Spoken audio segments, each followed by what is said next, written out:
آج ہمارے اس معاشرے میں بہت زیادہ جس چیز کی ضرورت محسوس ہوتی ہے،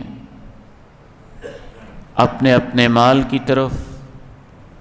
اپنی اپنی تنظیموں کی طرف، اپنی اپنی تحریکوں کی طرف، اپنی اپنی سیاسی پارٹی کی طرف، اپنے اپنے کاروبار کی طرف، اور اپنی اپنی سیاست کی طرف بلانے والے تو بہت ہیں، نہیں ہیں تو اللہ کی طرف بلانے والے نہیں ہیں۔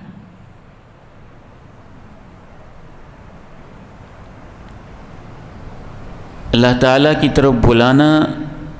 اس کے دو مطلب ہوتے ہیں۔ ان لوگوں کو بلانا جو اللہ کو مانتے ہی نہیں، جو کافر ہیں، ایتھیسٹ ہیں،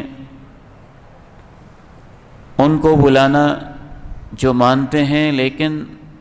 دین اسلام کے لحاظ سے نہیں مانتے، یہ بھی دعوت ہے۔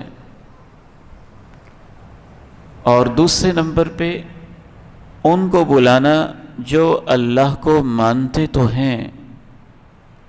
لیکن اللہ کے حکموں کو تسلیم نہیں کر رہے، زندگی میں اس پہ عمل نہیں کر رہے۔ مانتے تو ہیں کہ اللہ ہے لیکن نماز نہیں پڑھ رہے، مانتے تو ہیں زکوٰۃ دینی چاہیے لیکن نہیں دے رہے، مانتے تو ہیں روزہ رکھنا چاہیے لیکن نہیں رکھ رہے،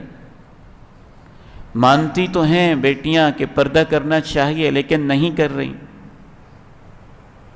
مانتے تو ہیں کہ بے حیائی بد کرداری نہیں ہونی چاہیے